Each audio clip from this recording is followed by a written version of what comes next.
e gostaria de convidar para mediar os trabalhos deste primeiro painel com o tema a Lei Federal das Estatais 13.303/2016 e as parcerias estratégicas, o presidente da CODERP, o senhor Aurélio Caiado.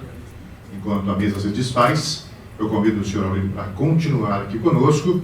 Convido também o prefeito Duarte Nogueira para continuar na mesa como um dos coordenadores também dos trabalhos desta primeira mesa, deste primeiro painel, e quero convidar também os debatedores deste primeiro painel, que serão o Dr. Reginaldo Siqueira, juiz da primeira vara da Fazenda Pública de Ribeirão Preto, e também o Vitor Pereira, que é representante da CODERP.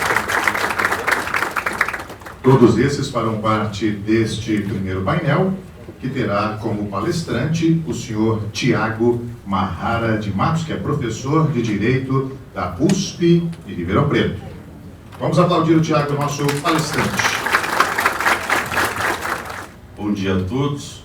É uma grande satisfação participar desse evento, que trata dos desafios e oportunidades das empresas estatais, uma sociedade 5.0. Gostaria de cumprimentar a todos aqui na figura do prefeito, nosso prefeito, Dr. Duarte Nogueira. Também gostaria de cumprimentar a todos aqui na figura do Dr. Aurélio, agradecer pelo generoso convite e também parabenizar a CIRP por essa parceria com o município de Ribeirão Preto. Esse tipo de parceria é extremamente frutífero e relevante, e faço isso aí na pessoa do Dr. Molina e da Larissa, que é uma querida pesquisadora da Universidade de São Paulo e que trabalha aqui também na CIRP.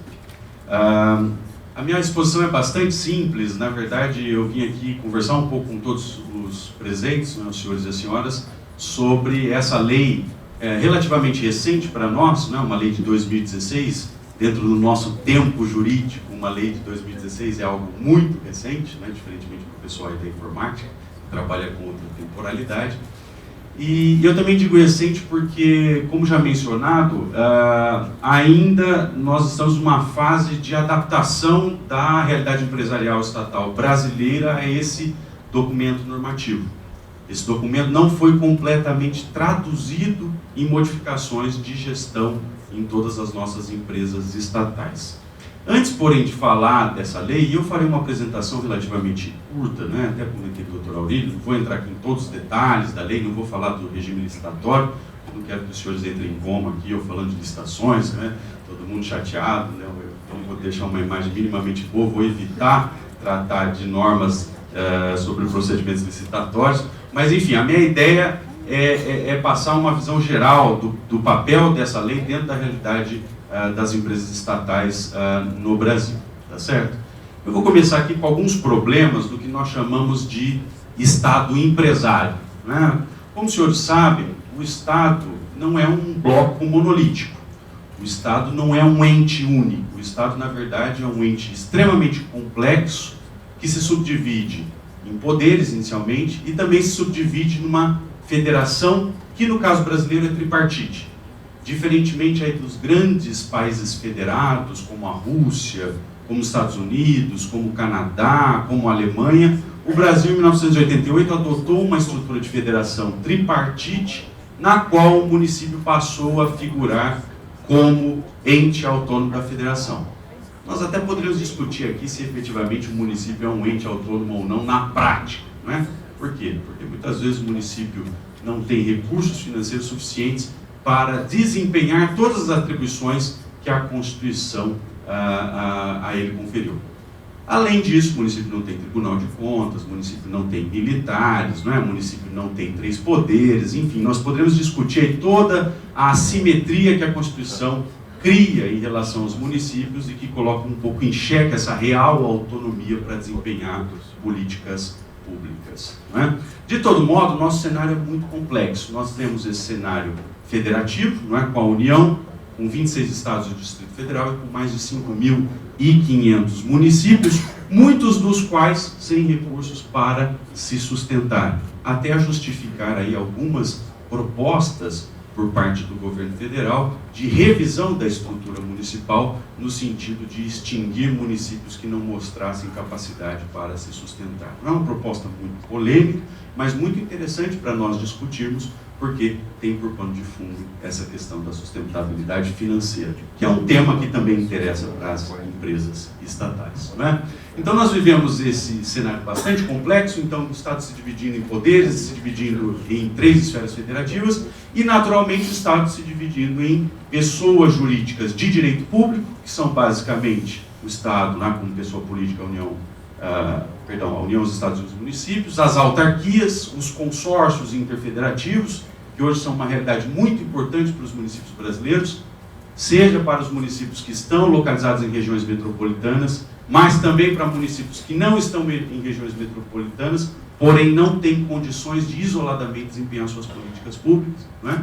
Enfim, temos todas essas figuras e também temos as figuras estatais privadas, ou seja, o Estado também pode utilizar as formas de direito privado, não é? Nem tudo que é estatal é público e nem tudo que é não estatal é privado. Hoje essa diferença entre público e privado é muito mais complexa que no passado. Por quê? Porque o Estado tem as suas incumbências públicas, mas pode igualmente, né, ingressar no mercado, inclusive de modo a competir com agentes econômicos, e da mesma maneira nós sabemos bem, os particulares, além de desenvolverem aquelas atividades do dia a dia, aquelas atividades privadas, também muitas vezes assumem atividades de interesse público no sentido de dar suporte ao Estado para que se atinjam ou se produzam utilidades públicas à população. Tá certo? Então o Estado brasileiro, assim como vários outros estados no mundo, adota entidades de direito privado, e eu diria aí basicamente entidades ou empresas estatais, né, que se subdividem em um leque bastante grande. Nós estamos acostumados a falar de empresas estatais como uma categoria na qual se inclui a empresa pública, que tem um capital integralmente público, né, a sociedade de economia mista, que é uma empresa que tem capital majoritariamente público, controle público, mais alguns sócios privados, muitas dessas aí empresas de economia mista agindo em áreas em que há poder de autoridade, como em matéria de trânsito, o que levou a uma série de questionamentos judiciais, inclusive esse assunto foi parar no Supremo. Mas, para além dessas duas figuras, nós temos várias outras possibilidades de atuação empresarial do Estado.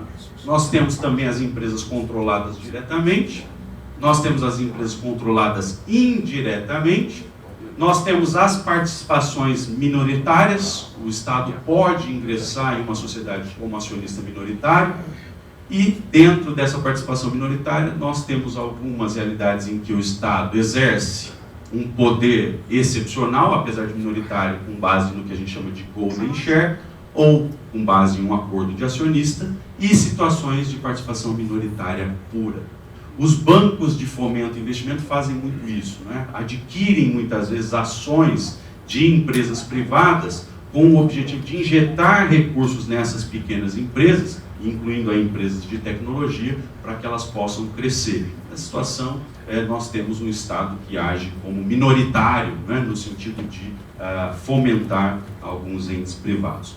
Bom, mas o que interessa aqui nem é tanto explicar quais são todas as figuras e todas as hipóteses de atuação empresária do Estado, porque são muitas, né?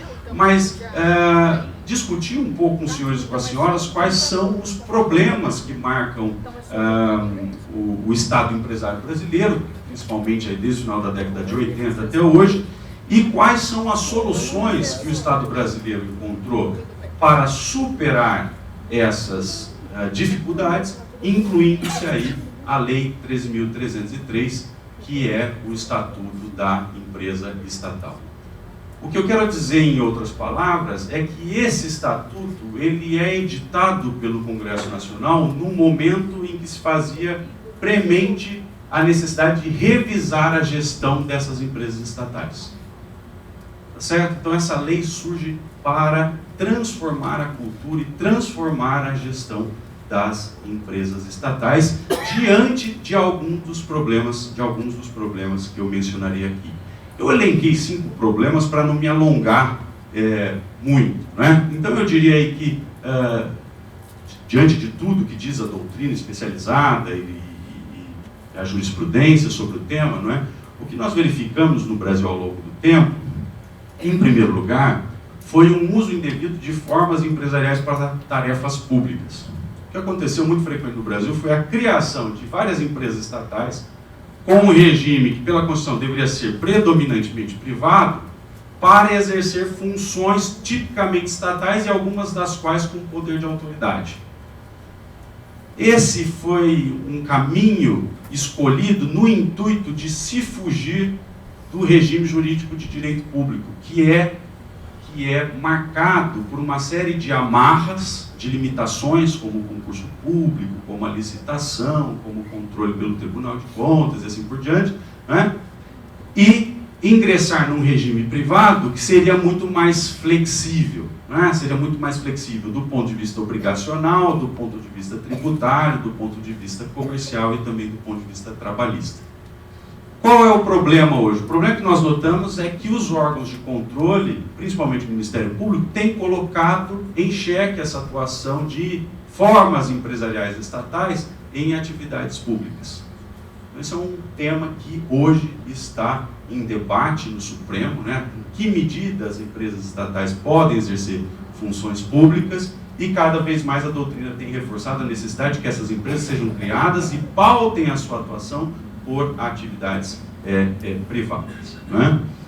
Em segundo lugar, um problema que se colocou ao longo dos anos aí no Brasil foi o da falta de sustentabilidade financeira desses entes empresariais criados pelo Estado, né?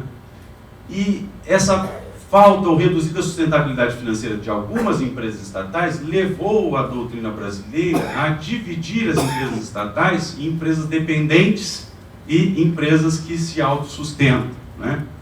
E essa divisão acabou parando lá na Lei de Responsabilidade Fiscal e também na própria Constituição, até no momento em que se trata de teto. A Constituição é muito clara ao dizer que o teto, ele não se aplica para empresas estatais, o teto de remuneração de agentes públicos. Porém, se a empresa não demonstrar sustentabilidade financeira, aí ela deverá observar o teto, né? Então vejam que a questão da sustentabilidade financeira, ela foi tão importante, né? Ela foi tão grave no Brasil, que isso acabou se refletindo em várias normas constitucionais, em várias normas da Lei de Responsabilidade Fiscal, inclusive aí na estipulação de limite de gastos com o pessoal em empresas que não têm capacidade para se sustentar, tá certo? Um terceiro problema também bastante comum, e aí eu diria que a lei das estatais direciona a sua atenção de maneira especial, é o da contaminação da gestão, não é? As empresas estatais, pela Constituição, elas são criadas em duas situações. Elas são criadas ou por relevante interesse coletivo, por exemplo, produção de um medicamento que é raro, que não é produzido no Brasil, produção de um agrotóxico que é necessário para a agricultura e que não está disponível no país, não é? Produção aí de algum tipo de tecnologia que o mercado não tem interesse em desenvolver e assim por diante. Ou a empresa estatal é criada por motivo de segurança nacional, como foi o caso da Embraer, né? Todos sabem que a Embraer não produz apenas aviões civis, a Embraer é uma grande produtora de material militar e por isso o Brasil figura aí na lista dos 10 maiores produtores de material militar.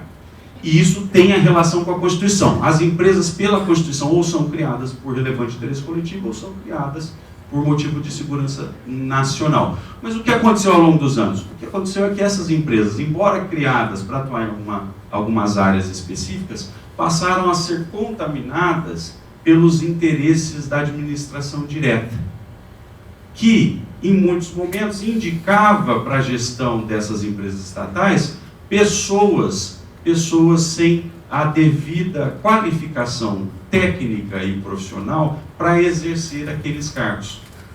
E isso gerou inúmeros problemas às empresas estatais brasileiras, porque, naturalmente, a função de administração pública, né, e mesmo de administração de empresas, não é para amadores. É uma profissão como qualquer outra, e, naturalmente, essa profissão de administração, inclusive de administração pública, exige capacitação especial, exige treinamento, né, formação constante. Mas, no Brasil, infelizmente, em muitos casos, o que nós vimos foi uma captura dessas empresas estatais por alguns interesses do governo em detrimento do que nós chamamos de interesses estatais, né? Em quarto lugar, um outro problema que era muito comum no Brasil antes da Lei 3.303, dizia respeito ao regime jurídico dessas empresas. Uma empresa que é criada pelo Estado se submete integralmente ao mesmo regime de uma empresa privada? Aparentemente era essa a ideia do Constituinte quando previu as empresas estatais. Porém, na prática, o que é que nós vimos no Brasil? As empresas estatais, muitas delas passaram a desejar os poderes públicos, mas lutaram para se afastar das amarras públicas. Eu quero ter imunidade tributária, eu quero desapropriar, eu quero instituir servidão, eu quero todos esses benefícios. Mas não quero teto de remuneração, mas não quero ter que fazer licitação, mas não quero ter que fazer concurso. Então o que aconteceu no Brasil foi uma confusão generalizada a respeito do regime que deveria pautar as empresas estatais. Qual é o regime aplicável à empresa de correios que presta serviços postais? É o mesmo de uma empresa que entrega mercadoria? Qual é o regime aplicado a uma empresa estatal de tecnologia? É o mesmo que vai ser aplicado para uma empresa privada? Isso começou a gerar várias discussões para o bem, ou seja, de modo a favorecer as estatais, mas também para o mal, de modo a prejudicar e a limitar e amarrar a atuação dessas empresas estatais. Então, de certa maneira, um dos objetivos dessa lei nova é o de esclarecer esse regime jurídico. E em quinto lugar, eu também gostaria de mencionar o que está relacionado com o ponto 3, que é o contestável profissionalismo de alguns órgãos de gestão em determinados contextos, né? Eu não estou me referindo de modo algum aqui à realidade de uma outra empresa, né, doutor Aurelio? Na verdade, o que eu estou fazendo é uma apreciação doutrinária geral de problemas que foram mapeados no Brasil em relação ao fenômeno empresarial como um todo e que passaram a justificar algumas modificações, né? Antes de falar dessas modificações, eu só gostaria de mostrar para os senhores como é que essas empresas estatais evoluíram no Brasil, quais são os nossos números. São números muito simples, eu não vou me alongar nisso, né? Vejam que a criação das estatais aí se fortalece no governo Vargas, né? Vargas cria grandes empresas estatais, não há dúvida nenhuma, né? JK continua, mas JK foi até que parcimonioso na criação de estatais. Os militares foram muito prolíficos, criaram quase 50 empresas estatais, foram os que mais criaram estatais como um todo, né, nesse período. FHC veio com 27 empresas estatais, Lula com 26 e Dilma com 15. Né? Isso é um ponto até interessante, porque durante a gestão FHC nós tivemos uma reforma muito importante da administração pública, conduzida pelo professor e ministro Bresser Pereira. E um dos intuitos do ministro Bresser Pereira era afastar o Estado brasileiro de atividades que não eram necessárias naquele momento histórico, pelo fato de que o mercado já havia amadurecido em alguns setores e não mais se fazia necessária a atuação estatal naqueles setores amadurecidos. Apesar disso, a gestão Fernando Henrique criou empresas estatais de menor porte em setores estratégicos. Então esse é um ponto interessante. Que a reforma do Estado não afastou completamente a visão do Estado empresário. Na verdade, houve uma recalibração. O que o governo Fernando Henrique fez foi de redirecionar esse poder interventivo estatal na economia para atividades que eram mais relevantes naquela época. Né? Agora, vejam, senhores, que em termos quantitativos, a situação do Brasil é bastante diferente de alguns outros países do mundo. Né? Nós temos um número bastante alto de empresas estatais na nossa realidade. Esses são dados da OCDE de 2014, até peço perdão, não são os dados mais atualizados, né? Mas ainda assim eles são relativamente recentes. Vejam que o Brasil tem mais estatais que a Hungria, Polônia, né? Lituânia, Portugal, Alemanha, México, enfim, França. Estados Unidos está aqui, ó, no finalzinho da lista, Itália, Bélgica, Austrália, que é um exemplo em termos de qualidade de vida e estado social, né? Uma economia liberal muito forte em termos sociais, com uma atividade empresarial estatal bastante reduzida, né? E vejam, senhores, que o Brasil figura lá, bem no início, né, 442 empresas estatais, 154 da União, 232 de estados e 60 empresas estatais locais, né? Essa quarta barra verde também é uma indicação do Brasil, mas exclusivamente das empresas estatais da União. Então, só a União, isoladamente, tem mais empresas estatais que muitos países aí no mundo, né? Então, esse tema das estatais, até pela quantidade de unidades empresariais que o Estado brasileiro detém, é um tema muito relevante e sensível, ele precisa ser discutido com carinho, e por isso que eu gostaria de parabenizar o município, o executivo e a CODERP e também a CIRP por essa iniciativa de colocar em foco uma discussão sobre as empresas estatais locais. Isso é muito importante e, por vezes, esses temas de empresas estatais ficam muito restritos lá ao pessoal em Brasília, a respeito das estatais federais, mas há um impacto local inevitável e, por isso, parabenizo aqui novamente pela organização do evento. Bom, diante daqueles problemas que eu exemplifiquei, há vários outros, não é, quais foram as soluções que se encontraram no Brasil? Como é que o Estado brasileiro passou a reagir aos problemas das empresas estatais? Como é que ele respondeu a isso, né? Então, vejam, lá da década de 90, nós temos duas leis muito importantes em matéria de desestatização. Uma lei de 1990 e, posteriormente, uma lei de 1997. Ambas trataram da desestatização em maneira ampla, de modo a incluir na desestatização não apenas a alienação de bem público, não apenas a concessão e permissão de serviços públicos, mas também a alienação das empresas estatais. Então, uma das soluções encontradas foi a alienação integral de algumas empresas estatais. Nós vimos o caso da Vale do Rio Doce, que foi integralmente, né, o Estado deve ter algum tipo de participação ainda, mas em grande parte é alienado, né? Outros casos, aí falou-se de alienação e realizou-se a alienação do controle, permanecendo o Estado com uma participação societária significativa. Eu me lembro que havia até discussões sobre a Infraero a esse respeito.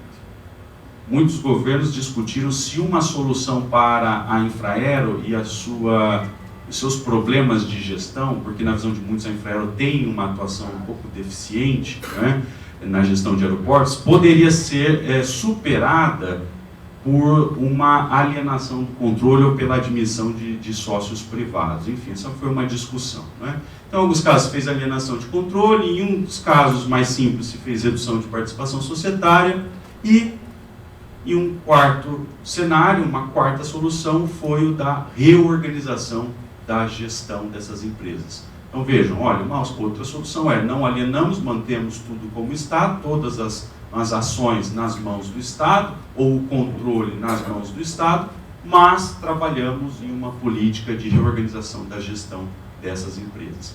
E aí, portanto, que entra a Lei 13.303. A Lei 13.303 entra como um caminho alternativo, né, à privatização.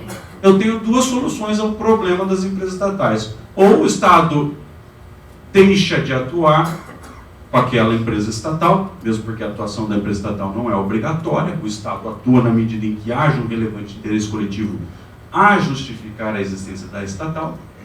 Ou a segunda solução é mantemos a estatal, porém, né, reorganizamos intensivamente a sua gestão. E vem, portanto, a Lei 13.303, de 30 de junho de 2016, a criar todo esse arcabouço jurídico para que se fizesse essa reorganização de gestão nas empresas estatais. Então, muito rapidamente, eu não vou tocar em todos os problemas e aspectos da 13.303, mas apenas para registrar alguns pontos importantes. Em primeiro lugar, a respeito da sua aplicabilidade. Essa lei incide tanto sobre as empresas públicas, que são aquelas cujo capital fica nas mãos integralmente de entes públicos. Essa empresa atinge sociedades de economia mista, que tem capital majoritário nas mãos do Estado, mais participação minoritária privada. Ela atinge empresas controladas direta ou indiretamente. Então ela tem uma aplicabilidade bastante extensa. Ela também atinge, vejam que interessante, empresas em regime de monopólio, ou seja, empresas estatais que atuam isoladamente no mercado sem competição com particulares, e também atinge empresas estatais prestadoras de serviços públicos. Essa lei, portanto, ela mitiga uma divisão que era feita pelo Supremo e pela doutrina brasileira entre empresas estatais que exercem atividade econômica propriamente dita e empresas estatais que prestam serviços públicos. Ao longo das décadas, o Judiciário brasileiro criou um regime muito diferenciado para essas duas entidades, pelo fato de que uma tinha incumbência de cuidar de tarefas públicas e outra exercer atividade econômica pura, né? Porém, a lei das estatais quebrou essa lógica, ou seja, toda empresa estatal, ainda que preste serviço público, deve observar as regras previstas nessa lei em respeito à governança, à transparência, a procedimento licitatório e assim por diante. Tá certo? Outra coisa que já mencionado na abertura, a lei foi editada em junho de 2016 e o legislador deu um prazo de 24 meses para que todas as empresas brasileiras se adaptassem a essa legislação. Significa que, portanto, lá no meio de 2018, né, o prazo se esgotou para que as empresas se adaptassem a esses mecanismos de gestão. Tá certo? E outra coisa também aqui interessante, a lei faz um recorte pelo faturamento da empresa. Se o faturamento bruto anual for inferior a 90 milhões de reais, o Poder Executivo, local, estadual ou federal, pode criar um regime de governança especial para aquela empresa estatal. Se a empresa tiver o faturamento menor que 90 milhões de reais ano, e o Executivo não criar esse regime especial, aí sim ela se submeterá integralmente à lei das estatais. Então, o recorte que essa lei faz é de faturamento. Se o faturamento for superior a 90 milhões, automaticamente ela está no âmbito da Lei 13.303. Se for menor a 90 milhões, aí se dá uma flexibilidade federativa, ou seja, se confere o poder discricionário ao prefeito e ao governador para criar um regime mais flexível para essas empresas menores, afastando, portanto, o regime geral. Então, embora se trate de uma lei nacional, editada pelo Congresso, com vigência para todos os entes da federação, esse dispositivo é relevante porque ele dá esse espaço de acomodação federativa, sobretudo no intuito de se tratar com atenção diferenciada as empresas estatais de menor porte. Então, eu gostaria de registrar isso porque me parece que é uma distinção interessante da lei, tá certo? Bom, esses são, então, os dados básicos de aplicabilidade, né? Vou falar rapidamente, então, só de 3 aspectos, mas para os senhores e as senhoras entenderem como é que a lei pretendeu fazer esse câmbio na qualidade da gestão das empresas estatais, né? Então, o primeiro aspecto que é muito destacado na lei, naturalmente aqui não vou apontar todos os mecanismos, que são muitos, né? Mas é o da transparência na gestão. Transparência na gestão é um ponto essencial, porque, como todos nós sabemos, não há nada mais eficiente contra a corrupção que a luz do sol, né? Como dizem por aí, a luz do sol é o melhor detergente, né? E é por isso que a legislação brasileira, seja em relação à administração direta e às autarquias, seja em relação às empresas estatais, tem insistido muito na adoção de mecanismos de transparência, tá certo? Então, esses 5 dispositivos que eu coloquei, 4 aqui, comentários e itens que eu coloquei nesse slide, dizem respeito a alguns dos mecanismos de transparência previstos nessa lei. Primeiro deles, a necessidade de se elaborar uma carta anual de compromissos. Isso é interessantíssimo.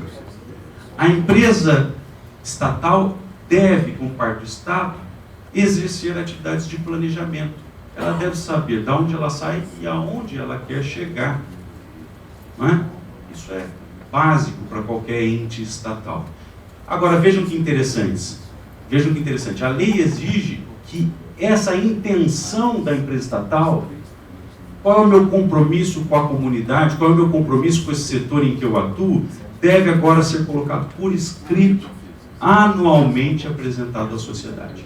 Para que a nossa empresa existe? Quais são as metas que serão atingidas nesse ano e coloca-se isso, então, à exposição social. Muito, muito, muito interessante esse mecanismo, né? Esse compromisso público de atingir determinadas metas e publicizar esse compromisso à comunidade, tá certo? Por que isso é também importante? Porque, vejam, principalmente na crise do preço dos combustíveis durante o governo Dilma, houve muita discussão sobre qual era a finalidade da empresa estatal. O governo, para controlar a inflação, tentou segurar os preços dos combustíveis, não é? Que naturalmente não poderia ser segurado eternamente, uma hora que ele ia estourar. E os acionistas privados, na sua razão, não queriam que o preço do combustível fosse mantido, queriam que o preço do combustível fosse, né, liberalizado, acompanhando aí o mercado internacional, até mesmo para garantir seu retorno. Então houve muito claramente na Petrobras um embate entre interesse do governo em controlar a inflação e interesse dos acionistas no retorno pelo investimento do seu capital, né? E nesse momento havia muita discussão sobre qual é afinal a função de uma empresa estatal. Será que o acionista deveria saber que ele está colocando dinheiro numa empresa que é do Estado e o Estado pode direcionar essa empresa para interesses públicos em detrimento do lucro? Essa foi uma discussão muito polêmica, muito complexa. Então como é que o legislador tentou resolver isso? Bom, simples.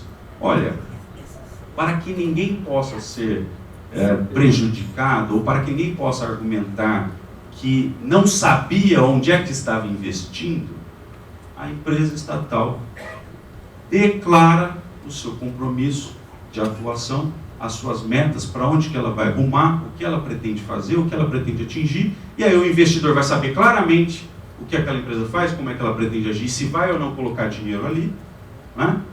E a questão fica, de certa maneira, mais equacionada. Então vejam, essa carta acaba sendo um ônus para o administrador público, mas ao mesmo tempo ela é uma proteção para o administrador público. Ela protege o administrador público da empresa estatal contra argumentações de investidores privados em relação à sua gestão, não é? Porque ela torna transparente o caminho que será percorrido pela empresa. Além disso, esse dispositivo, esse artigo 8º, né, eu estou mencionando aqui o artigo 8º da lei, ele trata da Carta Anual de Governança, né, quais são os mecanismos de governança de que dispõe a empresa estatal, como funciona o seu controle interno, se a empresa tem um canal de denúncias ou não, e assim por diante. E vejam que interessante, a lei, em mais de um momento, explicitamente exige que a remuneração de todos os agentes públicos seja divulgada. Todos. Esse é um ponto interessante, estou aqui frisando, porque há alguns anos surgiu a polêmica quando o governo do Estado de São Paulo publicizou a remuneração dos servidores. E aí surgiu discussões muito interessantes se a divulgação era cabível ou não, porque os servidores de um lado alegavam que aquilo poderia colocar a sua segurança em risco, né? A divulgação da remuneração com o nome. Até que o Supremo se manifestou e entendeu que a divulgação da remuneração de um agente público é compulsória, ainda que a lei de acesso à informação não tivesse explicitamente previsto exposição de remuneração com nome. No caso das empresas estatais, essa solução já foi dada pelo legislador, não há nem espaço para discussão. A remuneração nas empresas estatais deve ser automaticamente divulgada, não há espaço para discussão, porque a lei previu esse mecanismo explicitamente aí relacionando com a Carta Anual de Governança, né? Outra coisa importante, é preciso esclarecer também em uma política aberta à sociedade, como é que se vai trabalhar os dividendos, né? Aqueles valores que são distribuídos aos sócios, em que situações eles serão distribuídos, em qual quantidade eles serão distribuídos, a relação do poder público com os acionistas privados também deve ficar clara de acordo com essa política de transparência. E, enfim, vejam que a lei exige a divulgação permanente de todos esses elementos, remuneração, política de dividendos, política de governança, na internet, na página eletrônica da empresa, né, de maneira constante. Então, só para exemplificar para os senhores, que essa lei de 2016 foi muito dura com os administradores públicos, no sentido de exigir desses administradores ampla transparência de todos os aspectos que envolvem aí a gestão das empresas estatais. E isso é muito bom, é bom para o próprio administrador público, porque quando nós fazemos divulgação de informações, o administrador público ganha um parceiro no controle, que é a sociedade. A partir do momento que a sociedade tem acesso a essas informações, a sociedade acaba até aliviando o papel do administrador público, porque ela mesma pode fazer o controle diretamente, seja por ação popular, seja com suporte do Ministério Público e assim por diante. Então, é um ponto necessário aí e digno de menção. Outro aspecto muito interessante da lei das estatais diz respeito ao que nós chamamos de governança, não é? Do bom equacionamento de todos os interesses que convivem nesse espaço institucional, não é? Dentro da empresa estatal. E aqui também eu gostaria de mencionar alguns dispositivos interessantes que o legislador brasileiro criou no sentido de aprimorar a gestão dessas empresas, não é? Em primeiro lugar, todas essas empresas, reforçando aí o que já dizia o artigo 74 da Constituição da República, devem conter mecanismos de controle interno e, mais importante, devem fazer mapeamento e gestão de riscos. Mapeamento e gestão de riscos é algo que na administração pública, de maneira geral, não se faz. Quais são os nossos riscos? Quais são os impactos desses riscos se eles efetivamente acontecerem? Não é? Isso é algo que ainda se faz muito pouco no âmbito da administração pública e agora a lei das estatais deixa claro que os órgãos de controle interno devem fazer mapeamento e classificação de riscos. Tá bom? Segundo ponto, aí em linha com a política de compliance e integridade, a lei exige que essas empresas editem um código de condutas. Código de condutas, que algumas empresas conhecem como código de ética, né? Esse código ele deve conter as infrações, naturalmente, os comportamentos que são indevidos do ponto de vista ético e moral dentro da empresa, as respectivas sanções, previsão de um canal de denúncias, uma política de capacitação constante para os administradores públicos, muito importante, né? E também normas para a solução de conflitos de interesses. Todos nós sabemos que a União editou há algum tempo uma lei muito importante que trata do conflito de interesse na administração federal e que tem um papel central para garantir a neutralidade das agências reguladoras, principalmente. Mas ainda no Brasil, muitos estados e municípios não dispõem de uma política clara de integridade e combate ao conflito de interesses. É fácil fazer esse tipo de política, né? Relativamente. Basta que se edite uma lei dizendo que se aplica no município a lei federal de conflito de interesse. Não é preciso que cada um faça a sua lei, né? Muitas federações fazem isso. A Alemanha mesmo faz muito isso, né? Berlim edita lá, aplica-se aqui a mesma lei editada pelo Bundestag alemão para tratar de determinado assunto. Mas no Brasil ainda nós não temos muitas leis sobre essa matéria. Apesar disso, a Lei 3.303 afirma a essencialidade desse tipo de código no âmbito das empresas estatais. É também necessária a criação de um comitê estatutário que vai auxiliar a entidade controladora a escolher os membros do Conselho de Administração e também da diretoria. Então, esse órgão, na verdade, ele tem uma função assessora. Ele deve opinar sobre a escolha dos membros que comporão esses quadros centrais da empresa, que é o Conselho de Administração e a diretoria. Em quarto lugar, a lei fala de uma avaliação de desempenho individual e coletiva anual, perdoem aqui por um erro de grafia, dos administradores e dos membros de comitê. Então a avaliação se tornou obrigatória, né? Aliás, nós temos rumado no Brasil para um cenário em que muitas leis têm exigido a avaliação da administração pública. Se os senhores também analisarem a Lei 3.460, que é o Código de Defesa do Usuário do Serviço Público, ali também se fala da obrigatoriedade de uma avaliação anual das instituições públicas, inclusive com a elaboração de um ranking de reclamações e problemas para serem resolvidos, né? E aqui nas empresas estatais se caminha num sentido muito semelhante, exigindo-se a avaliação de desempenho individual e coletivo. E em quinto lugar, a lei traz normas claras sobre gastos com publicidade e patrocínio. As empresas estatais têm um papel muito importante no Brasil em matéria de patrocínio, principalmente patrocínio ao esporte, patrocínio à cultura. Mas como os senhores e as senhoras sabem, muitas vezes em época de eleição, essas empresas estatais acabam injetando mais dinheiro em patrocínio, né, no intuito de, às vezes, valorizar o governo na situação. E aí a lei traz uma resposta muito clara para esse problema, exigindo um limite de gastos de patrocínio e de gastos com publicidade e também trazendo uma norma especial de limitação em anos eleitorais. Ela é muito interessante nesse aspecto. Então são alguns aí dos elementos de governança. E para terminar, essa lei, como não poderia deixar de ser, trata da administração empresarial, trata dos órgãos centrais de administração. A lei cuida do Conselho de Administração, indicando que o Conselho necessariamente terá entre 7 a 11 membros, né? O Conselho sempre com 7 a 11 membros, garantida a representação de empregados, de acionistas minoritários e também a participação de um conselheiro independente, um conselheiro que não tenha relação nenhuma com a empresa. Tá? Em segundo lugar, a lei trata da diretoria, exigindo aí um mínimo de 3 diretores para todas as empresas estatais, trata do Conselho Fiscal sem fixar número mínimo de membros e trata de um comitê de auditoria estatutário, tá certo?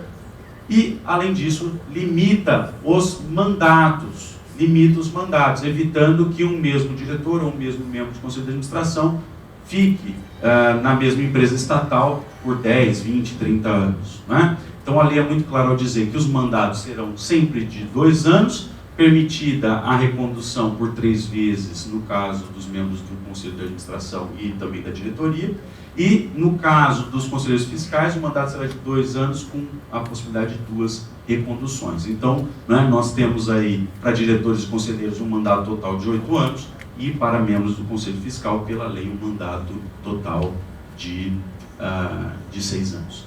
Enfim, concluindo, agora de verdade, né?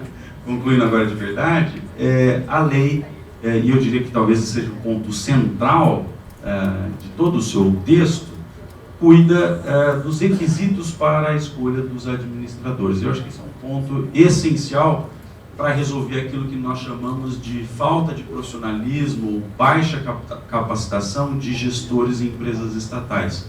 Então, o objetivo do legislador aqui foi evitar que qualquer tipo de profissional fosse indicado para esses cargos estratégicos da empresa estatal sem a devida formação profissional e experiência necessária para fazer uma boa gestão.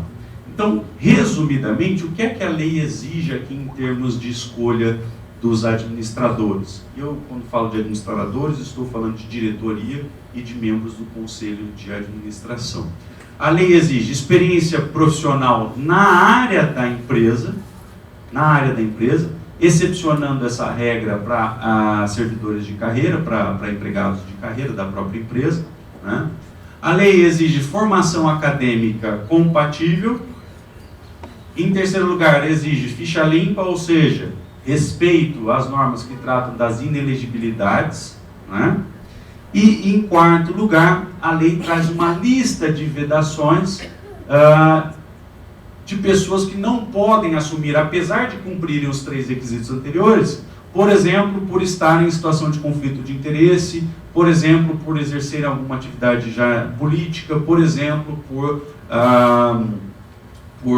manterem alguma relação de parentesco com entes, com autoridades da administração direta e assim por diante, né? Então, esse aspecto aqui da lei, né, os requisitos para a escolha dos administradores lá do artigo 17, é o ponto que eu diria aí central dessa lei.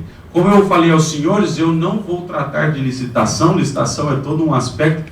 Eu até pensei em tratar de licitação, mas depois eu vi que eu acho que o mais importante, pelo que eu entendi, Aurílio, até me perdoe se entendi mal, mas era falar um pouco da gestão propriamente dita, do que mudou em gestão, de quais são esses critérios estabelecidos para a lei na escolha de administradores e assim por diante. Mas, de todo modo, agradeço muitíssimo a atenção, parabenizo novamente pelo evento e fico à disposição para o que puder. Obrigado.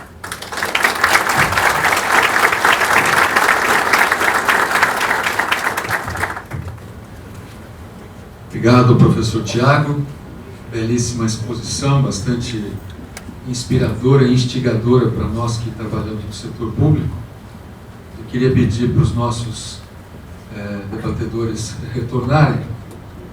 Eu vou passar a palavra a ambos, mas sem antes eu quero aqui fazer uma leve provocação. Na verdade, a 13.303, ela estabelece em regras legais aquilo que deveria ser óbvio na administração das empresas estatais.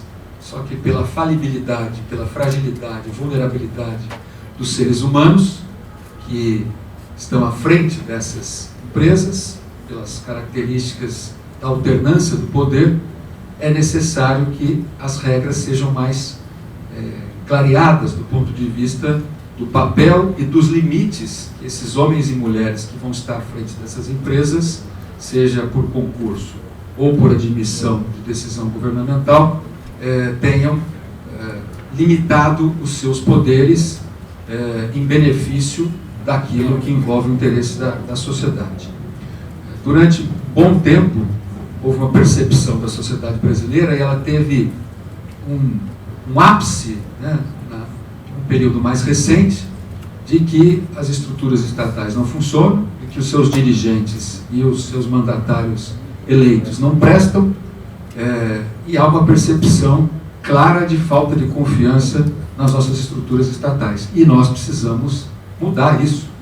Não há democracia próspera sem instituições públicas e privadas funcionando de maneira adequada, com transparência, com prestação de contas, com governança, com compliance, mas para isso a sociedade precisa se organizar para tomar conta das suas próprias estruturas estatais, que são fundamentais, né, para a educação pública, saúde pública, justiça, segurança e as tarefas que são eminentemente de necessidade do papel do Estado, onde o setor privado faz aquilo que, obviamente, ele pode fazer melhor.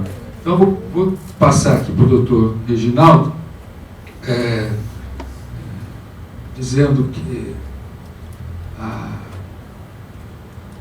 leis como essa, né, procuram desescravizar a sociedade de algumas estruturas estatais que nós criamos por necessidade daquele momento do tempo e que agora precisam ser domadas, reduzidas ou reorganizadas, a bem do interesse da sociedade, que hoje o Estado brasileiro, federal, estadual e municipal, não cabe mais no bolso da sociedade. Então, o papel de toda essa discussão que nós estamos fazendo hoje aqui é no sentido de reduzir. Então, eu queria perguntar para o doutor Reginaldo, que é o juiz da nossa primeira vara da Fazenda Pública de Ribeirão, qual que é a visão do senhor nesse momento para contribuir com o nosso debate e o nosso diálogo na manhã de hoje. Já agradecendo enormemente o senhor ter aceito o nosso convite. Muito obrigado. Bom dia a todos. É um prazer estar aqui presente nesse seminário, né, a convite do prefeito e do doutor Aurílio. Cumprimento também os vereadores presentes, na pessoa do vereador André Trindade. Vou comentar ou fazer um questionamento na minha visão como juiz, né? Eu leio a lei na visão de juiz, não de administrador de empresa, né, nem de advogado. Eu leio uma lei como juiz porque eventualmente vou ter que, num caso ou outro, aplicá-la. Quando o senhor prefeito começou a exposição, o senhor disse que nós estamos numa fase dessa sociedade 5.0 em que vamos aí para humanizar, né, humanizar os nossos relacionamentos. E é aí que a Constituição, lá no artigo 173 da Constituição Federal, né, diz que quando o poder público explora uma atividade econômica, tem que ter uma função social. Né? Ela não é qualquer empresa ou qualquer objetivo que se pode, a princípio, instituir uma empresa pública. Ela tem que exercer uma função social, e aí vai no sentido que o prefeito falou, né, de humanização. Por isso é que vou me dirigir ao professor Tiago e parabenizá-lo pela exposição, com muita didática, né, muito esclarecedor. Nessa distinção que a Constituição faz, lá no artigo 173, ela me parece, né, que direciona a uma atividade que explora economicamente, uma atividade econômica, do serviço público no 175. Né? Porque me parece que na atividade econômica pura, ali há competitividade, né? Há concorrência. Por isso esse abrandamento, me parece, esse abrandamento da lei, sair daquele regime jurídico do direito público puro para ir para um regime, vamos dizer, híbrido, né? Não puramente do direito privado, diferente do serviço público, em que, a princípio, não há concorrência, me parece, né? Quando vai se exercer um serviço público, não há concorrência, e isso não justificaria um abrandamento da lei, né? Talvez, confesso que eu não pesquisei se a jurisprudência está decidindo sobre a inconstitucionalidade ou não da lei, no sentido de exploração de serviço público, diferente da atividade econômica, em que há concorrência, né? E se for atividade econômica pura, tem que ter função social. Não basta, né, o intuito de lucro. Precisa ter, vai falar assim, mas tem arrecadação, indiretamente vai ter um benefício à sociedade. Isso é bem questionável. Então precisa saber primeiro qual que é a função social dessa empresa. O professor Tiago, no começo, falou sobre a polêmica que há de uma sociedade de economia mista, que aliás a gente tem aqui em Ribeirão Preto, que é a Transerp, que trabalha na fiscalização de trânsito, e tem essas autuações, e que isso me sufoca lá na vara, né?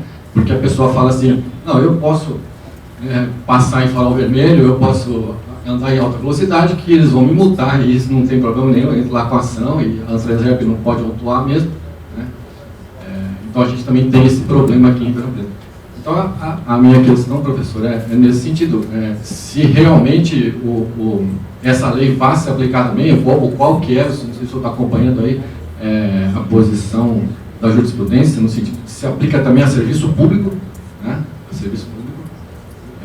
E qual seria essa função social que tem que ter uma estatal para poder explorar uma atividade econômica, né? Não sei se eu embaralhei um pouco aqui a minha explanação, mas é mais ou menos isso. Obrigado, doutor Reginaldo.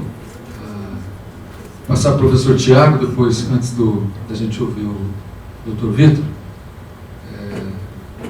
O doutor Reginaldo colocou para o senhor uma discussão bastante interessante. Quer dizer, qual é o limiar entre a existência monopolista da tarefa de uma empresa estatal e aquela que pode ser realizada por atividades não governamentais, seja da sociedade civil de interesse público, seja organizações sociais ou outras formas de organização. Isso é isso que eu entendi.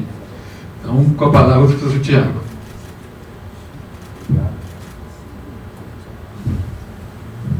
Obrigado, prefeito. Obrigado, doutor Reginaldo. Eu vou tentar ser breve para valorizar os debates. Basicamente é o seguinte, a Constituição da República, ela não lista as situações em que o Estado pode criar uma empresa estatal. Ela simplesmente diz o seguinte, o Estado poderá criar uma empresa estatal em matéria de relevante interesse coletivo, o que é um conceito indeterminado, bastante aberto, e em situação de segurança nacional. O relevante interesse coletivo, ele existe, seja porque há uma falha de mercado, por exemplo, eu tenho um mercado que não é suficientemente competitivo, e o Estado, portanto, pode criar uma empresa para estimular a competição naquele setor. Nós podemos criar empresas estatais porque haja lá assimetrias entre os agentes econômicos, agentes com muito poder de mercado e outros sem nenhum tipo de poder, então o Estado pode entrar para balancear essas situações. Enfim, há várias situações em que o relevante interesse coletivo se mostra, mas a Constituição não chega a listar exatamente essas hipóteses. Então, o que é muito comum no Brasil hoje é criação de empresa estatal para produção de medicamento, criação de empresa estatal para desenvolvimento de tecnologia que é consumida pelo próprio Estado, porque, vejam, muitas vezes o Estado tem demandas que o mercado não tem, e ele precisa de um ente especializado a suprir essas demandas especiais que não são demandas de prateleira, né?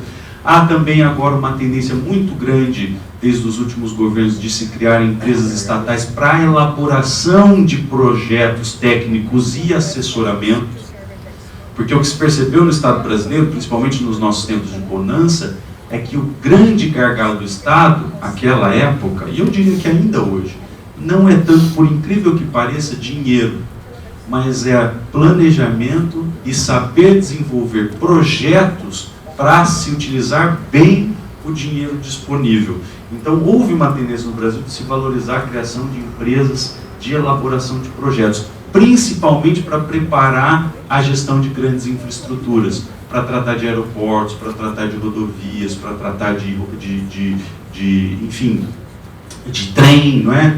Ferrovia e assim por diante. Então o governo, mesmo quando privatiza algo e gerencia uma infraestrutura privatizada, ele precisa ter um assessoramento técnico muito profundo e robusto para lidar com aquela situação. Então essa é a tendência. No tocante aos serviços públicos, a situação é um pouco distinta, porque vejam, o tema de serviços públicos é muito capcioso. Nós temos serviços públicos que são monopolizados, não é? Que é o caso de produção, distribuição e de energia.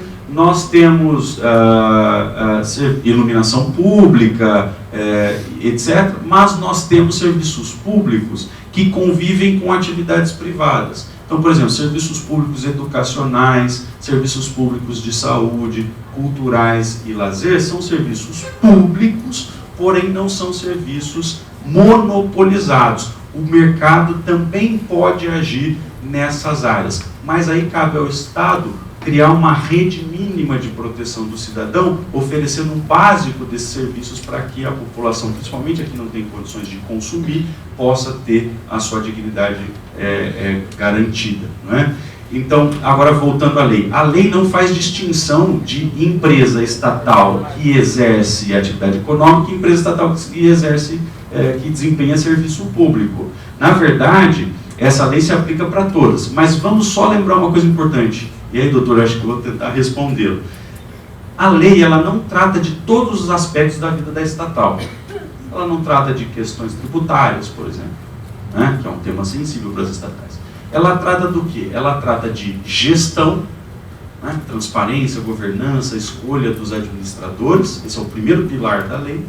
E o segundo pilar da lei é licitações, contratação. Como é que essas empresas vão contratar? Por que a lei tratou de licitações? Porque anteriormente nós não tínhamos uma lei específica de licitações e contratações para as estatais. E aí havia uma briga jurisprudencial. Alguns entendiam que aquele regime duro, muito inflexível da Lei 8666, que é a Lei Geral de Licitações, teria que ser seguido pelas estatais. E outros entendiam que as estatais poderiam ter regimes próprios. Tanto que havia, à época, um regime diferenciado próprio para a Petrobras de contratação pública, né? Então isso gerava muita assimetria, muita insegurança jurídica, porque volta e meia essas contratações eram questionadas. E aí então o legislador achou por bem, nessa lei das estatais, além de tratar de governança, tratar de licitações. Então, nesses dois aspectos, doutor, pelo menos minha compreensão né, sobre o tema, esses dois aspectos se aplicam a todas independentemente. Então, por exemplo, se eu tenho uma estatal como a Transerp, ou como a CET, como a BH Trans, né, que exerce atividade típica estatal com poder de autoridade, ainda assim ela não vai mais seguir o regime da 8666, ela vai seguir o regime licitatório das empresas estatais, ainda que preste atividade tipicamente pública. Desculpe, prefeito, me alonguei um pouco, mas enfim. O tema é palpitante, não tem como, né, deixar de fazer os bons comentários. Bom, a nossa, trazer para o âmbito municipal, nossa cidade tem 3 empresas estatais. Nós temos a Transerp, como falou o doutor Reginaldo, que tem essa questão ainda pairando sobre o Supremo Tribunal Federal, não é só a Transerp, a CET e várias outras empresas desse ramo no Brasil todo. Temos a Coab e a Coderp. Desde que nós assumimos, o nosso papel foi se antecipar ao cumprimento da 13.303. Rever o papel, finalidade, tamanho, custo e a sua própria razão de existir. Quando a gente assumiu a cidade, a Coab tinha 123 funcionários e 6 diretorias. Hoje tem 43 diretores, incluindo os diretores. A Coab tinha, a Coderp, mais 800 da atmosfera, a famosa atmosfera. Hoje tem quantos? Hoje tem 155, com o presidente. A Transep, idem, mais enxuta e mais contributiva para a sociedade. E essas coisas precisam estar por permanente processo de revisão, porque senão a sociedade fica escravo da manutenção de uma estrutura que acha que tem que existir, ou acha que tem que ser de determinado tamanho, e não merece ser, porque ela não trabalha para a sociedade, ela trabalha para ela própria, as questões corporativas, entre outros interesses, que não o interesse do contribuinte, que é quem paga a conta e os salários de nós, servidores. Nesse contexto, Dr. Vitor, qual é a visão do senhor no sentido de continuar dando esse passo para a melhoria desse processo de cuidado e de vigilância da sociedade através de leis como a 13.303? Bom dia a todos. Gostaria de parabenizar o prefeito Nogueira, o doutor Aurélio, da CODERP, presidente, pela trazer um assunto, hoje, igual o doutor Tiago disse, que é de extrema importância, não só para os municípios, mas também para o Estado. No município editado, nós temos um decreto 81 de 2017, a qual regulamenta para nós a lei 13.303 no âmbito de Ribeirão Preto, e que traz a parte do compliance, que hoje a gente vê que trouxe a empresa privada para toda a parte de segurança para dentro da empresa pública, o que antes faltava. E desenvolvendo essa parte, até depois vai ser uma pergunta para o Dr. Tiago, a publicidade, eu acho, do prefeito, que é a solução hoje para a gente poder ter uma melhor estruturação das companhias, para que não ocorra, o senhor tocou no fato da atmosfera, quando 800, 600, hoje que a CODERP tem em torno de 90 processos trabalhistas referentes a esses fatos. Então, para que a gente tenha uma nova visão da empresa e de todas as empresas desse ramo, a 13.303 veio para auxiliar, uma questão de sobrevivência. E eu faço uma pergunta para o Dr. Tiago, se essa parte do compliance da empresa privada, que a 13.303 trouxe, não é uma talvez total solução, mas já é uma melhoria. E a publicidade ainda, é o essencial mesmo hoje na empresa pública? A palavra, professor Tiago. Sem querer monopolizar novamente, agradeço a indagação. A transparência é essencial. Veja, no início a transparência incomodava um pouco quem estava na gestão, e eu falo porque eu também sou gestor público. Nossa, tem que colocar isso na internet, e expõe isso e coloca aquilo, mas ao longo do tempo o gestor público começou a perceber que a transparência também é um apoio. Como eu disse, a transparência nada mais é que um mecanismo, um instrumento para que outros valores sejam atingidos. E, entre outras coisas, a publicidade é um instrumento de viabilização do controle, principalmente do controle social.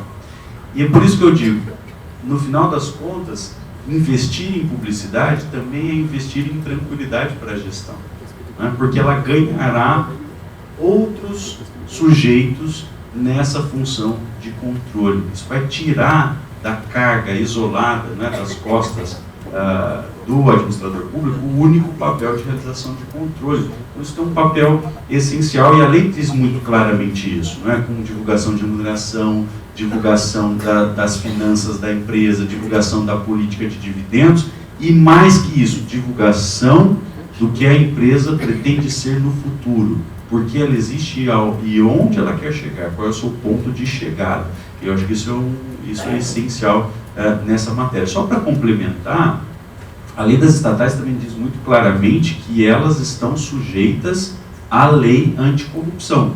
E a lei anticorrupção, como todos os senhores sabem, prevê a possibilidade de multa de 1 a 20% do faturamento anual de uma empresa, inclusive aí de uma empresa estatal, e também permite a aplicação de sanções civis graves. Logicamente que para as estatais não se aplica aquela sanção de extinção da pessoa jurídica, isso não pode ser feito, mas é plenamente possível aplicar a lei anticorrupção contra a empresa estatal e os seus gestores, e a lei 13.306 deixou bem clara essa possibilidade.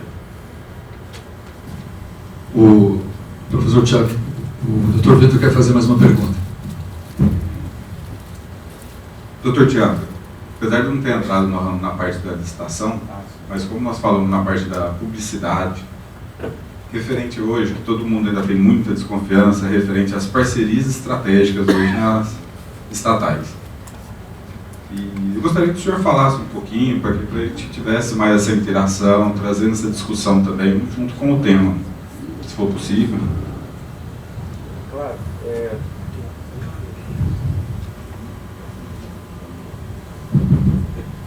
Muita tecnologia para alguém do direito.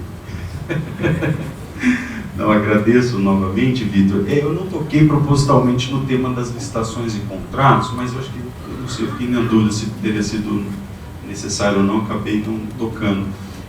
A lei das empresas estatais tem toda uma parte...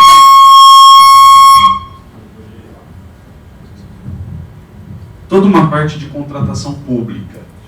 E, ao tratar da contratação pública, a lei torna a licitação obrigatória. O que é licitação? Para quem não está acostumado com a administração pública, a licitação é um procedimento que se desenvolve entre a identificação de uma demanda, de uma necessidade, e a celebração do contrato. É um procedimento para a escolha do fornecedor ou do contratado, né, de acordo com critérios objetivos. Não necessariamente, na prática, a licitação leva a um contrato mais vantajoso, mas, enfim, a licitação tenta dar transparência e moralização à contratação pública. A lei das estatais, ela reproduz um pouco a estrutura da Lei Geral de Licitações e Contratos. Então, ela prevê a licitação como regra, tudo deve ser licitado, mas com algumas ressalvas. Aqueles serviços e atividades que são fim, que são a finalidade da empresa, aquelas atividades para as quais ela foi criada, estão fora de licitação. Então, para as suas atividades fim, ela não necessitará realizar esse procedimento licitatório. Então, se eu tenho uma empresa criada para produzir insulina, ao vender insulina, ela não precisará fazer licitação. Eu tenho uma empresa criada para dar assessoria de informática para o governo, ao fazer essa atividade fim, ela não precisará de licitação, né? Então, aí, o que se fará é a contratação direta e, obviamente, os mecanismos de transparência serão essenciais. Além disso, Vitor, eu queria anotar aqui que a lei das estatais, lá no artigo 29, inciso 14, ela trata especificamente da possibilidade das empresas estatais se valerem dos mecanismos de parceria com o mercado para desenvolvimento de tecnologia. E esse dispositivo ele faz uma remissão direta ao artigo 20 da Lei 10.973 de 2004, que é a Lei de Inovação Tecnológica. Então, esse artigo 20 da Lei de Inovação Tecnológica, ele prevê uma série de mecanismos de parceria da empresa estatal com o mercado, que não vai passar por licitação, que pode ser contratado diretamente. Isso inclui, por exemplo, a possibilidade de subvencionar economicamente empresas em matéria de inovação. Isso inclui a possibilidade de adquirir participação societária no intuito de estimular essas empresas. Por exemplo, eu tenho aqui uma empresa estatal municipal de tecnologia. Essa empresa, com base na lei de inovação, poderia, em vez de doar recursos ou abrir um concurso de incentivo a pequenas empresas, adquirir participação minoritária de startups na área de tecnologia que estejam atreladas à sua finalidade como empresa, né? Então, a lei de inovação fala de participação societária, a lei fala de incentivos fiscais, concessão de bolsas para desenvolvimento de inovação e pesquisa. Ela também trata de um instituto que eu gostaria de mencionar aqui, que é muito interessante, que é o da encomenda tecnológica. Essa também é uma forma inovadora de contratação, pelo qual a empresa estatal, se relacionando com o mercado, busca desenvolver um produto ou serviço, né, de alta inovação, que não está disponível no mercado e que serve para solucionar demandas estatais ou tutelar interesse público, né? Então, o que é importante dizer, para sumarizar, senão vou me estender aqui, porque na verdade a Lei de Inovação tem mais de 10 instrumentos de parceria aí com o mercado, o que eu queria só frisar é que, pela lei das estatais, as empresas estatais podem se envolver nessas parcerias com empresas privadas, sem licitação, no caso de parcerias destinadas à inovação tecnológica, né? Então esse é um ponto bastante interessante, porque permite que essas empresas, principalmente as empresas de tecnologia, né, consigam, apesar da sua estrutura estatal e de algumas amarras que são típicas do direito administrativo, permanecer num estágio avançado de desenvolvimento e de oferta de serviços, né? Tá certo? Vou indagar ao doutor Reginaldo essa questão que envolveu a indagação do doutor Vitor sobre a lei de licitações e contratos.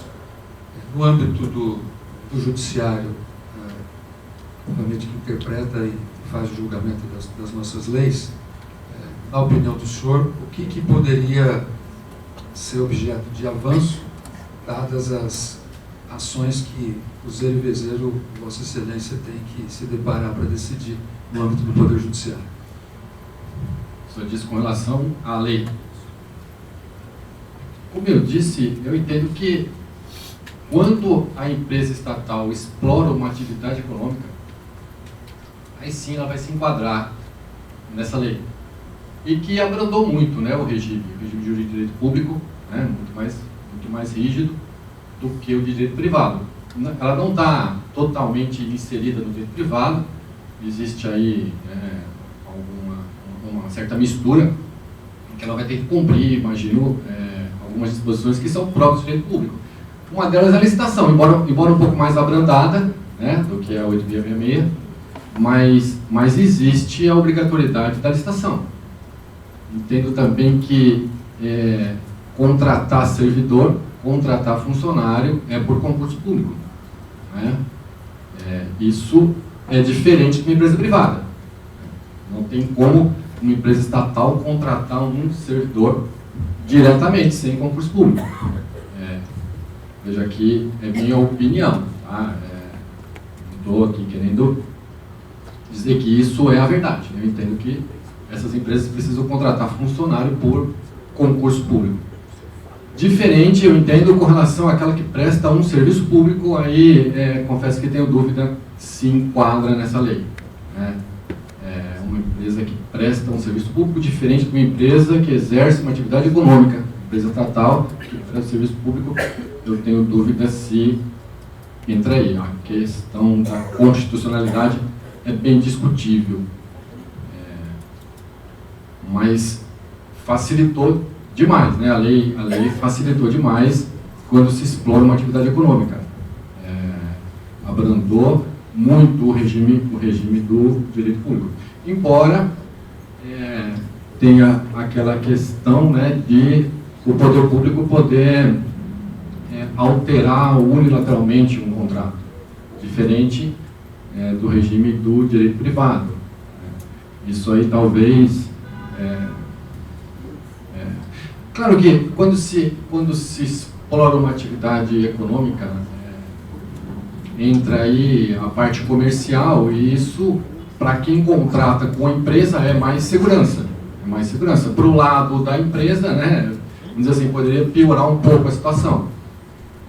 Mas eu acho que se vai entrar nesse ramo da exploração da atividade econômica, em que há competitividade, em que há concorrência, tem que ter isso mesmo. Mas facilitou bastante, né? No serviço público, eu confesso que tenho dúvida. Serviço público, se me questionarem a constitucionalidade, eu acho que iria mais por esse caminho. Atividade econômica, não. Aí sim, aplica essa lei. O professor Tiago quer fazer um comentário na observação do doutor Reginaldo.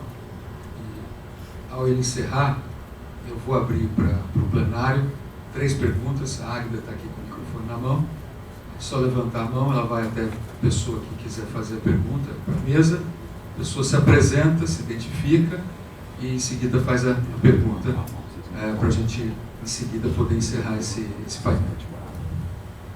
muito rapidamente, embora nós falemos aqui de um estatuto da empresa estatal, eu queria frisar isso, doutor Reginaldo, até é importante, porque essa lei não trata de todos os aspectos da vida de uma empresa estatal. Então, por exemplo, questões trabalhistas não foram modificadas por essa lei. Essa lei não chegou a criar um regime trabalhista próprio. E também questões tributárias, essa lei não ingressou. Então, por exemplo, o regime trabalhista continua sendo seletista, com a necessidade de motivação de dispensa por entendimento do Supremo. Então, isso, na verdade, ficou como estava. O que mudou, basicamente, foi regime de contratação e gestão, os órgãos de administração central da empresa, né? E aí, nesse aspecto, que eu acho que ela tem um impacto sobre todos. Tá bom? Só levantar a mão, quem quiser fazer uma pergunta aqui, se identifica e faça a pergunta. Uma segunda lá no fundo, viu, Agatha?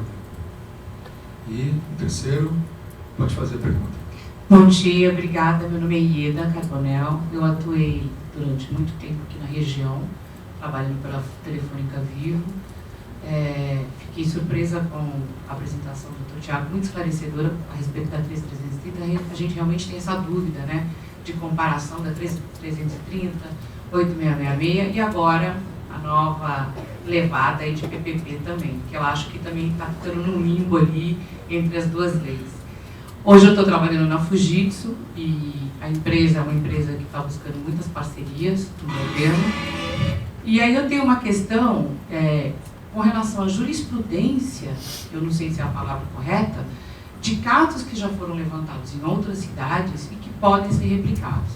A gente está vendo o governador Dória com muito empenho aí no projeto CIT, né, alavancando cidades como Araçatuba, com um fomento tecnológico, entre outras cidades que estão se preparando, principalmente para Smart Cities, né, que traz um serviço ao cidadão muito interessante na área tecnológica, de segurança, uso da máquina pública, né, com frota inteligente, olhando para onde os veículos se deslocam, trazendo essa transparência para o público, quer dizer, o veículo que eu pago para utilizar, ele é utilizado com foco, notadamente, ninguém fica transitando com ambulância por aí, com carro de polícia. As ações policiais são pontuais quando eu tenho câmeras olhando essa comunidade e zelando para essa comunidade, muito melhor do que ter gente, senão o contingente fica enorme, né? São 2 policiais para cada cidadão. E como é que fica isso? Quer dizer, dá para trazer dentro da lei um projeto que foi aprovado numa situação público-privada e fazer usar como jurisprudência ou replicar isso para outras cidades? É possível?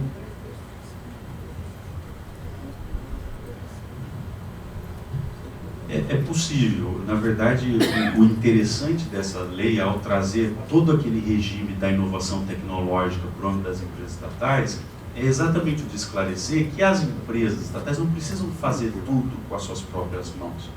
Elas podem criar mecanismos de fomento para estimular que o mercado faça isso, por exemplo, que jovens desenvolvam aplicativos para melhorar a qualidade de vida nas cidades. Ela pode fazer parcerias para desenvolver isso com startups ou com empresas no mercado. Ela pode criar programas de prêmios e competições, bolsas de estudo. Então, ao trazer esse regime da lei de inovação para o âmbito das estatais, abre-se um leque enorme de emparceiramentos, de possibilidades de parceria que superam aquela visão tradicional do contrato de prestação de serviços da Lei 8666. Né? A gente não precisa trabalhar mais com aquela lógica de que tudo que a empresa precisa fazer em termos de precisa abrir uma licitação com base no 8666 e contratar um prestador de serviço. Isso está completamente superado. Então ela pode agir contratando como demanda, não é, como demandadora de algum tipo de serviço ou produto, mas ela pode também estimular o mercado a fazer, colocar dinheiro nisso e chegar a ponto até de adquirir participações societárias de empresas de mercado que sejam estimuladas a atuar de modo a concretizar o interesse público. Então, o que a senhora mencionou é muito interessante de se destacar, porque nós ainda estamos presos mentalmente ao modelo da 8666. Nós precisamos olhar com muita atenção essa lei de inovação tecnológica e aproveitarmos essa possibilidade expressa da lei das estatais de utilizar esses mecanismos de inovação em favor das cidades brasileiras, com o apoio das estatais que já foram criadas no passado. Né? Próxima pergunta. Bom dia a todos. Meu nome é Wagner Carvalho, eu sou consultor em estratégia e modelagem de negócios. E eu queria complementar um pouquinho a pergunta da colega. Assim, a gente sabe que hoje, principalmente quando a gente fala em Smart Cities, o conceito de inovação aberta é muito importante. E a inovação aberta ela pressupõe, inclusive, a quebra de barreiras geográficas, quando a gente trabalha essas parcerias, né? Então, eu queria, por favor, professor Thiago, eu queria a sua percepção em relação à viabilidade de que essas parcerias sejam também feitas com startups ou com empresas internacionais que queiram vir para o Brasil e trazer inovações para a gente, para nos ajudar nessa estruturação das Smart Cities brasileiras. Obrigado pela pergunta. Bom, a lei de estatais não faz restrição em relação à contratação de brasileiros ou estrangeiros. Naturalmente, as empresas estrangeiras sofrem muitas barreiras no Brasil que nem sempre estão previstas na legislação de licitações.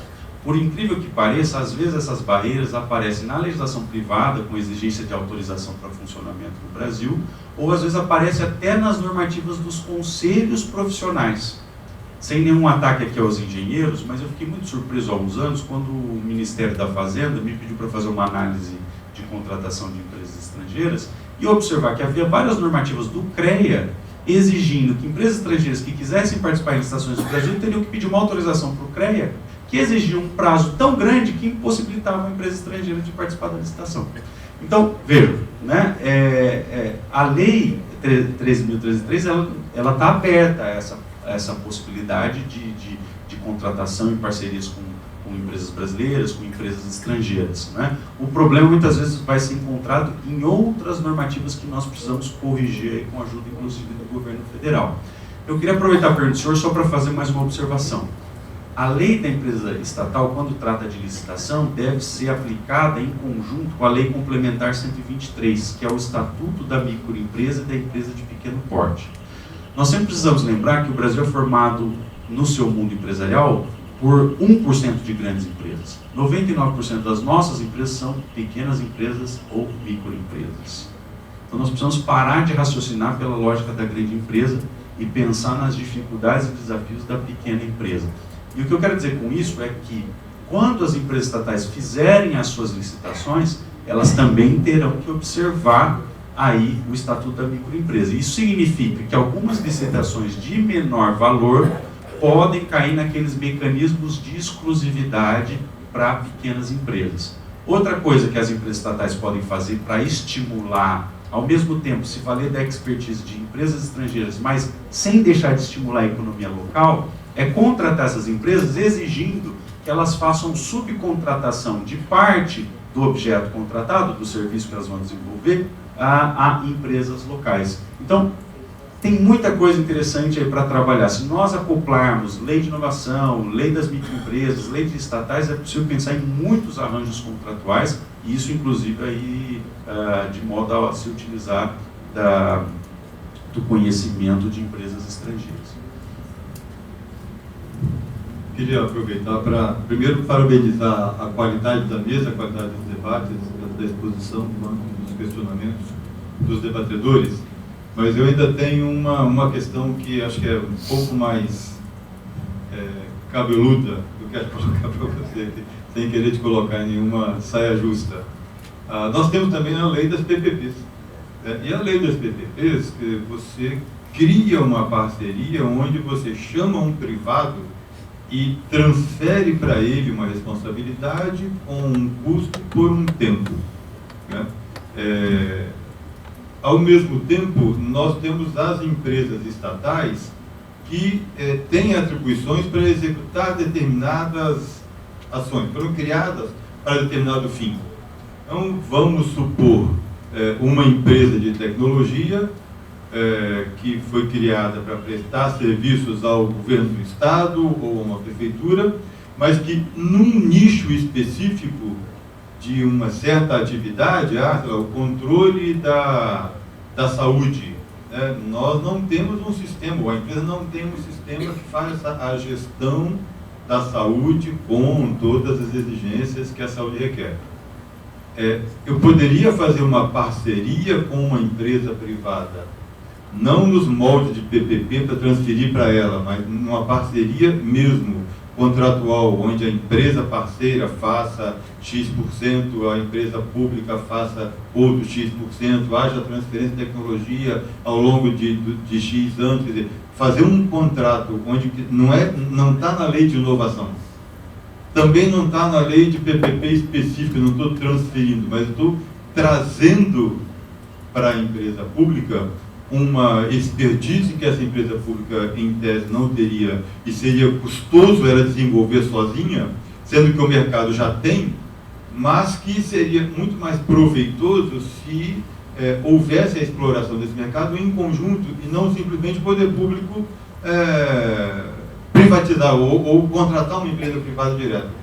Obviamente que tem que ser respeitado os princípios da publicidade, da economicidade. Isso não pode ser uma barriga de aluguel. Não posso contratar a empresa privada e subcontratar e vender serviço para a prefeitura e cobrar 2 impostos. Quer dizer, uma parceria com toda a transparência que a lei de PPP exige, com todo o compliance, com todas as regras de transparência, que eu acho que a Sabesp tem feito um tanto isso até antes da Lei 13.303, a Sabesp tem feito com sucesso uma espécie, aí, nós vamos ter o Dr. Maurício aqui, e na próxima mesa nós vamos conversar um pouco sobre isso, tem feito com sucesso uma espécie, né, só que a escala da Sabesp é muito maior do que a escala das empresas de tecnologia, mas também que nos ajudaria muito trazer para dentro da empresa pública expertises que nós não temos e podemos adquirir sem demorar 2, 3 anos para desenvolver ou para inventar uma roda que no mercado já tem. E também sem transferir para o mercado pura e simplesmente a exploração desse atendimento ao poder público e excluindo a empresa pública. Como que a gente pode trabalhar nessa seara?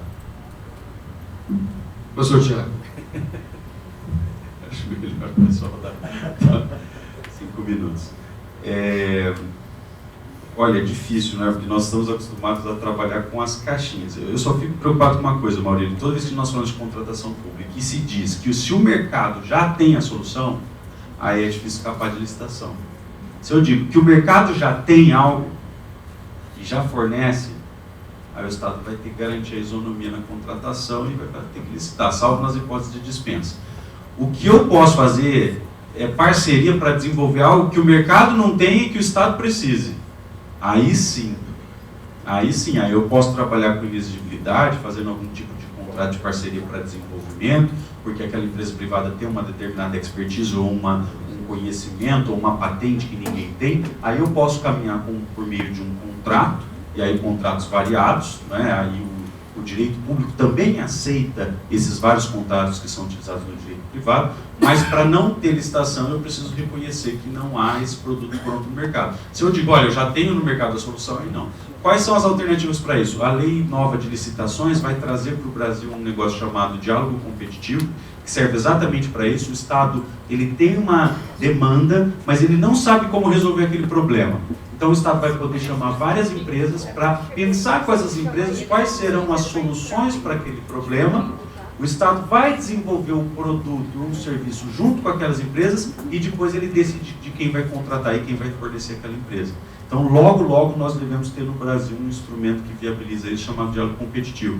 E essa nova lei de licitações também vai trazer a figura do credenciamento, porque há várias situações em que o Estado pode trabalhar com vários parceiros simultaneamente. Isso hoje fica um pouco complicado. Então a nova lei vai trazer. Então eu acho que logo a gente vai ter mais fundamento para fazer esse tipo de parceramento. Lógico que já temos, né? Mas com esses novos dispositivos a coisa vai melhorar nesse sentido. Obrigado, professor Tiago Hara, nosso professor de Direito da Universidade de São Paulo. Quero agradecer também ao Aurélio Caiado, nosso diretor-presidente da CODERP. Cumprimentar e agradecer ao doutor Reginaldo Siqueira, juiz da primeira vara Fazenda Pública de Ribeirão Preto, e o doutor Vitor Pereira. E agradecer a todos vocês, nas pessoas da Ieda Carbonel e do Wagner Carvalho, que foram os que fizeram as perguntas vindo da plenária. A gente encerra esse painel por aqui. Obrigado a todos.